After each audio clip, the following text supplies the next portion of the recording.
The law of sines can be used to solve any triangle, given the right information. The way it's written here, they have the side over the sine. You could just as well write those fractions this way. Remember, it'll be the same. Over b, sine of c over c. Triangles with given information, you could have an angle, side angle. You could have a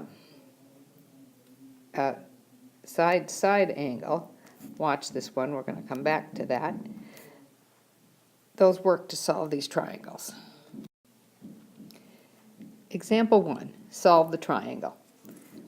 Solve the triangle means find the missing pieces. So we need angle A, we need side A, and we need side C.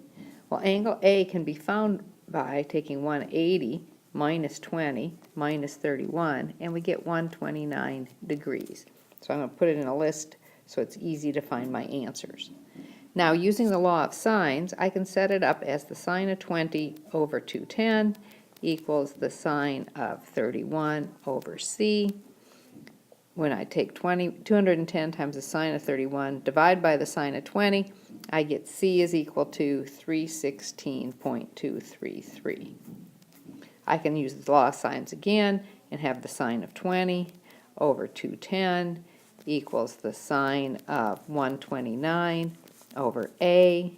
210 times the sine of 129 divided by the sine of 20 gives me a is 477.167.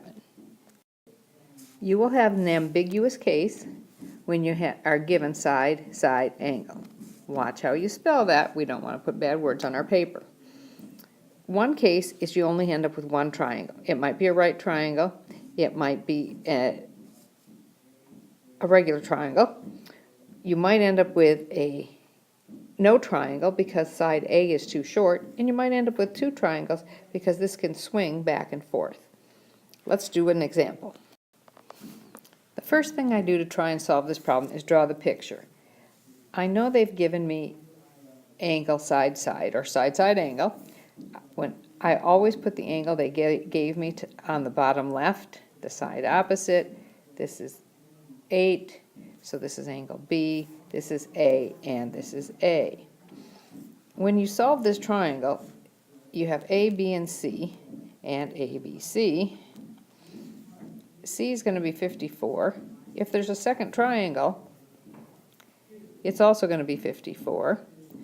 Side C is going to be 5 in both triangles. And side B is still going to be 8. So I set it up using the law of sines. I have the sine of 54 over 5 equals the sine of B over 8. When I multiply 8 times 54, divide by 5, I end up with 1.294 equals the sine of B. If I put that in my calculator, my TI tells me it's an error domain, and the Casio will tell you non-real error. The reason being is they gave you a sine value greater than 1, and that can't happen. So in this case, there's no triangle, and you write not possible. Solve ABC. Again, the first thing I do is draw my triangle. This is 28 degrees and A. This is 4.8. This is 6, so this is B. Here's C and C. Remember, we need A, B, and C, and A, B, and C. We need A, B, and C, and A, B, and C. If there's two triangles, we know to check this because it's a side angle triangle given to us. So the first thing we do is the sine of 4.8 over 28. Nope, the sine of 28 over 4.8 equals the sine of B over 6. When I multiply 6 times the sine of 28 divided by 4.8, I end up with angle B being 35.933. Now remember, this one is 28. It's 28 here also. Now, automatically I check to see if there's a second triangle. If I have a second triangle, it'll look like this. This is 28, And this side, instead of going this way, it's going to swing in this way. It's still 4.8. This side is still 6. So this is 4.8, this is 4.8, 6, and 6. What happens is here C is a long one, here C is short. So the way to find this B angle over here is I take 180 minus 35.933 and get 144.067. The way I know if I have a second triangle is if I add 28 and 144 together and get a value less than 180, I have a second triangle. 28 plus 144.067 equals 172.067. So yes, I have a second triangle. When I subtract 172 from 180, I get 7.933.